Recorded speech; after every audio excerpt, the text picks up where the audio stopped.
Notícias.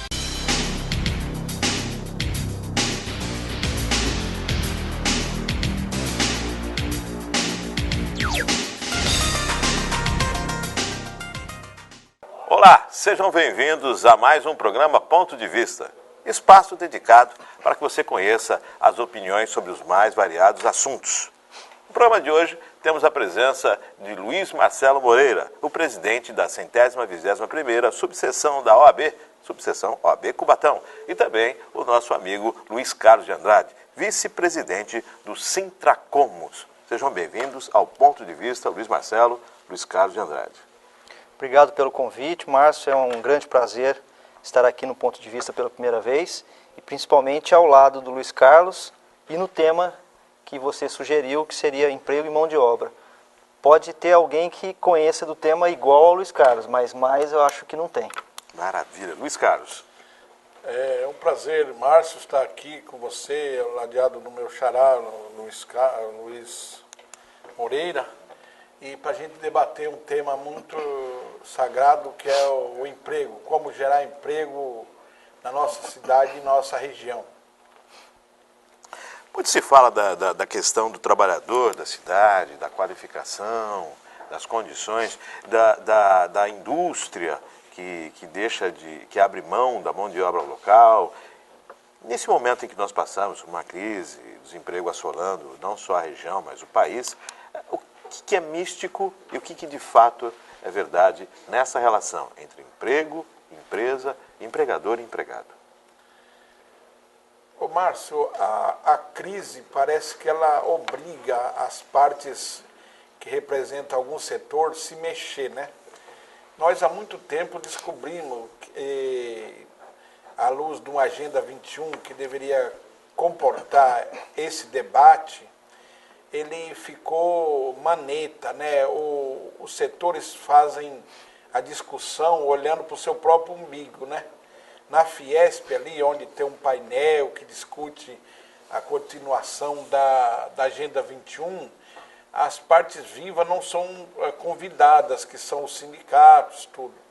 Nós temos feito alguns trabalhos aqui, inclusive nessa casa, como criar emprego, gerar emprego, porque aqui tem uma coisa que ela é incompleta. Nós participamos muitas vezes da Comissão Municipal de Emprego, mas o próprio nome não é adequado. Então nós já sugerimos aqui várias vezes na Câmara para ser alterado o nome de Secretaria de Desenvolvimento Econômico, Ciência e Tecnologia, e o emprego está lá na ponta, que faz parte. Porque se você não pensar a médio e longo prazo, a sociedade está acostumada a se subordinar ao político de plantão, seja ele vereador ou prefeito. Nenhuma crítica contra eles, mas eu digo assim, nós temos que pensar em projeto de médio e longo prazo, que não é projeto de governo, é projeto de Estado. Então a discussão nossa passa por política de Estado, Márcio, que vai além de vários mandatos e de 15, 20, 50 anos para frente. Porque para você gerar emprego, por exemplo, o PAT ele não cria emprego. Quem cria emprego são as indústrias e os governos também. Só que essa articulação ela não é feita. Então nós estamos na comissão regional, capitaneado pelo Sindicato dos Engenheiros, e vamos sentar agora dia 29 para nós listarmos os projetos da Baixada que está para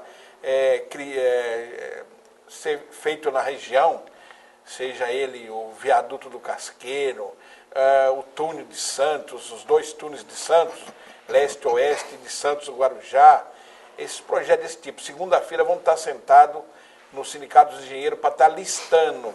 E dia 1º nós vamos sentar na AGEM lá, junto com o Hélio Hamilton, que é o presidente da AGEM, e o presidente da AGEM é também o presidente de Santos, o prefeito de Santos, Paulo Barbosa, que coordena os 9 prefeitos, porque esse problema aqui é regional. E nós não vemos discussão sem passar pelo governador. O que for do governador, ele vai fazer, e o que for do governo federal, ele, governador, tem que levar esse pleito para Brasília. E nós estamos convidando os deputados estadual, deputado federal e os 9 prefeitos da região para nós debatermos isso de maneira bem consistente, para você ver o que pode ser curto prazo, médio prazo, longo prazo, e junto com isso, a criação de frentes de trabalho, ou se for o caso, um café da manhã para aqueles que estão mais desesperados, a cesta básica, a quantificação nós vamos ver. E a questão do alojamento também. E as empresas, não fala só de mão de obra, mas também tem que falar das empresas de fora.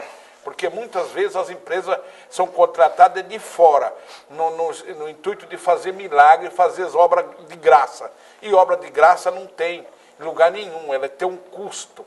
Então a traseira de empresa de fora vem com aquela ilusão que aquele cara de fora vem fazer o serviço pela metade do valor real das obras. E aí é que mora, ou quebra, ou fale, entendeu? E não executa o serviço, ou seja, naquela coisa de dar um chapéu, na linguagem popular, dar um chapéu na região e vai embora. Então, todos esses detalhes nós vamos ter que botar no papel para levar para as autoridades. Você falou nessa questão das empresas de fora, dar um chapéu, a forma como se opera. Luiz Marcelo, duas situações. A lista negra é algo que existe realmente, ou é fictício? E essa questão da indústria das ações trabalhistas, que muitas empresas falavam que o trabalhador de Cubatão, ele ingressa na justiça trabalhista de forma contumaz, sempre criando essa condição. E se aplica isso aos trabalhadores como de forma pejorativa. Qual a sua opinião? Lista negra e a indústria de ações trabalhistas. Primeiro a lista negra, né? A lista negra existe, sim, mas o que é o anseio sempre da Ordem dos Advogados e do próprio sindicato é tentar, de forma, comprovar isso junto ao MPT e depois judicialização dessa. E no segundo ano do meu mandato, foi o ano passado, felizmente nós conseguimos chegar nessa lista, Luiz Carlos, de uma empresa e de posse dessas duas listas, que foi entregue por um ex-empregado dessa determinada empresa, nós fizemos uma denúncia junto ao MPT e o processo, o inquérito, ele corre em sigilo, por isso eu não posso estar aqui falando o nome da empresa, que é uma empresa que atua aqui na nossa cidade, e então ela existe sim.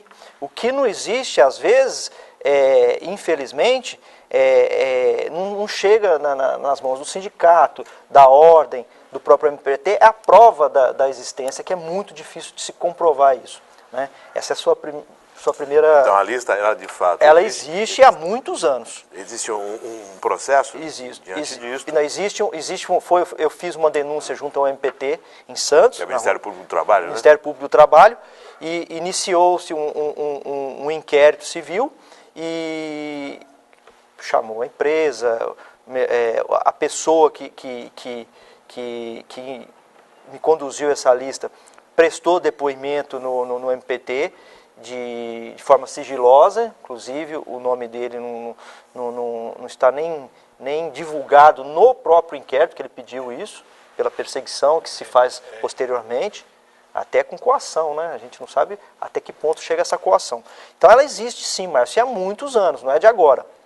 E com relação a outra situação que você perguntou, seria da... A indústria das ações trabalhistas, que reclama que o trabalhador de Cubatão e da região ingressa muito na justiça do trabalho. Eu tenho uma opinião, não sei se é a mesma do amigo aqui, o vice-presidente do sindicato, que realmente existe. Essas empresas são contratadas, empresas de fora, são contratadas com um grande número de trabalhadores de fora, exatamente para...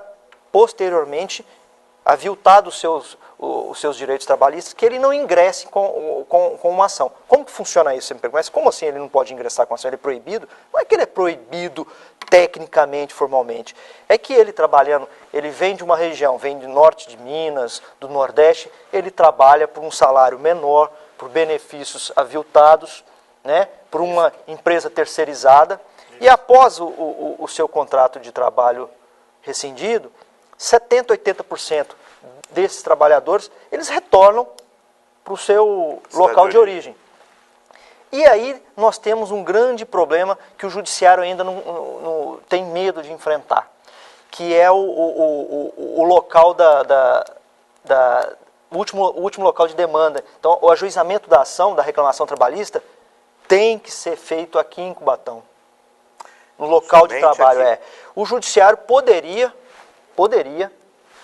o juiz poderia estar aceitando lá no local que ele reside. Tem alguns juízes, de forma isolada, que aceitam essa fundamentação do artigo 653 ou 651 da CLT. Eu entendo que teria que ser expurgado da CLT esse dispositivo que fala que o local da demanda obrigatoriamente deverá ser o da última prestação do trabalhador. Isso seria uma das formas de coibir, né?